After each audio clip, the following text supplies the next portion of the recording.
भैया जी कहीं में आपका स्वागत है। मैं हूं प्रतीक त्रिवेदी। आज जी हाँ, आज कैनॉट प्लेस पे नहीं तो यहाँ स्टूडियो में मैं मौजूद हूं बातचीत के सिलसिले को जोड़ने के लिए। तमाम मेहमानों के साथ मौजूद हूं। मुद्दा या विषय बताने की जरूरत नहीं, आप सारे लोग वाकिफ हैं जिस पे बातचीत होनी चाहिए। जी, एक बात है जिसको अक्सर कोट किया गया और कहा गया है, और वो ये कि अनिर्णित इतिहास को, हिस्ट्री को यूं ही नहीं छोड़ देना चाहिए। परेशान करती है और दर्द देती है। उसको हल की तरफ या हल करने में देर नहीं करनी चाहिए। और आज जो मौजूद है, जो बातचीत है, वो कश्मीर का ही मुद्दा है।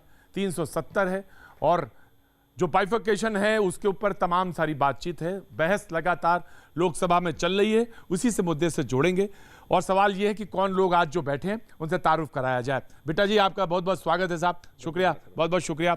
और हमारे साथ जो लोग मौजूद हैं वो राहुल त्रिवेदी जी, बीजेपी का पक्ष रखने के लिए मौजूद हैं, बहुत बहुत शुक्रिया। पूजा रैना कुछ देर बाद हमारे साथ जुड़ेंगे, उनका भी बहुत बहुत स्वागत है। निगत अब्बास उधर से हमारे साथ मौजूद हैं, बहुत बहुत शुक्रिया, राजनीतिक विश्लेषक हैं। कर्नल रिटायर्ड दानवीर सिंह, रक्षा विशेषज्ञ हमारे साथ मौजूद हैं, शुक्रिया कर्नल, बहुत बहुत शुक्रिया। डीके दुबे जी, कश्मीर मामलों के विशेषज्ञ हमारे साथ मौजूद हैं, शुक्रिया Dubey ji. Pawan Agarwal, CEO defence and security alert magazine से आप ताल्लुक रखते हैं, हमारे साथ मौजूद हैं, बहुत बहुत शुक्रिया।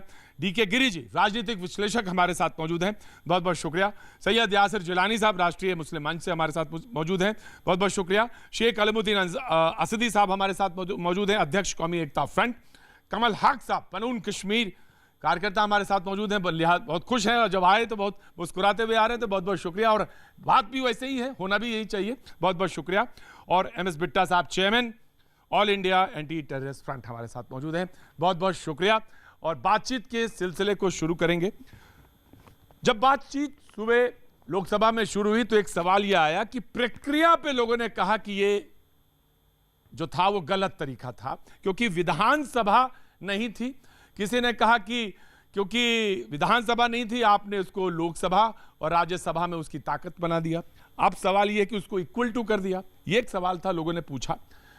और लोकसभा से जो बात शुरू हुई वो फुटपाथ तक आई और स्टूडियो तक पहुंच गई। और आज जो है हम बातचीत वहीं से शुरू करना चाहते हैं। जो सवाल ये है सबसे बड़ा कि प्रक्रिया को लेकर सवाल लोगों ने कहा। आपसे मैं सबसे पहले शुरुआत करना चाहता हूं, क्योंकि आपकी तरफ से ये बात आई, तो प्रक्रिया को लेकर क्या आपको लगता है कि ये बात कहाँ गैर वाजिब है? नहीं, ये देखिए, सबसे बड़ी बात ये है 370 आर्टिकल जो है वो उस समय बनी जब राजा जो है हमारे वहाँ मौजूद थे, राजा करण सिंह के वालिद राजा हरिचंद जी। उन्होंने जब अंग्रेज़ों से बातचीत की, टेबल पर डिस्कशन किया, उस समय ये बात आई कि आप किधर जाना चाहते हैं, हिंदुस्तान के साथ आना चाहते हैं या पाकिस्तान के साथ आना चाहते हैं। उन्होंने कहा हम इस पर विचार करते हैं। अपनी कुंडली से उन्होंने विचार करने के बाद कहा हम हिंदुस्तान में आना चाहते हैं। तो जब हिंदुस्तान की तरफ उनका रुख हुआ तो उन्होंने कहा ठीक है, हम हिंदुस्तान के साथ आना चाहते हैं, लेकिन मैं अपने कश्मीरी भाइयों से पहले बात कर लूँ। कश्मीरी भाइयों ने जब उनको मशवरा दिया और कहा उनसे कि हमारे लिए जो खुसूसी इख्तियार आते हैं, जो हम विलय करना चाहते हैं हिंदुस्तान के साथ, कुछ हमारी शर्तें हैं।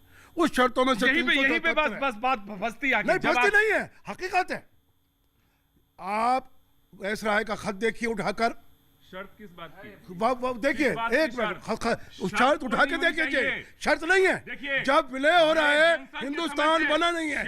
देखिए, श्यामा प्रसाद मुखर्जी बाद में दिया, वो डिस्कशन बाद में हुआ। उससे पहले जो है हमारे श्यामा प्रसाद मुखर्जी ने बलिदान दे दिया और उन्होंने कहा कि जहां हुए बलिदान मुखर्जी, वो कश्मीर हमारा है। जो कश्मीर हमारा है वो सारा का सारा है, कोई शर्त नहीं होगा। जम्मू से लेकर कश्मीर तक हम इनकार नहीं करते, हम हिंदुस्तान का हिस्सा मानते हैं। आप भाजपा वाले इस बात को सुन ले कान खोल के। आप इतिहास पढ़िए, इतिहास पढ़ने के बाद आप लोगों ने बरगला के रखा। कांग्रेस पार्टी ने आज तक ये बरगला के रखा कि संविधान में लंबी सारी प्रक्रियाएं हैं, इसमें इतने सारे कंफ्यूजन हैं। अरे राहुल, कांग्रेस ने कहां बरगला था? शुक्रिया साहब, कांग्रेस में तो कई आवाजें वैसे ही आ रही हैं। मैडम गिरी साहब मौजूद है, मैं बात आऊंगा, लेकिन गिरी साहब ऑफ कोर्स मैं एक सवाल करूंगा पहले बिट्टा साहब से। वो सवाल तो वही वाजिब है, बिट्टा साहब से पहले करना चाहिए, लेकिन मैं गिरी साहब आपसे पहले करूंगा, फिर मैं बिट्टा साहब से वही सवाल पूछूंगा। क्या हम उम्मीद कर सकते हैं इस बार कि तिरंगा जो है हम लाल चौक में इस बार फहरा सकते हैं? जो कदम लिया गया है उसके हिसाब से तो फैला सकते हैं, लेकिन जो बात उठ रही है, जो शुरू में आपने बात कही थी, एक ठोस कदम लिया गया है कश्मीर के ऊपर। अब कश्मीर 70 साल से लोग उसे सफ़र कर रहे थे और परेशानी थी, लेकिन जिस तरह से किया गया है इतिहास उसका मूल्यांकन करेगा। बड़ा तानाशाही ढंग से किया गया है, तानाशाही ढंग से किया गया है, झूठ बोल के किया गया है। तो अच्छे के एक मिनट मैं तथ्य दूंगा।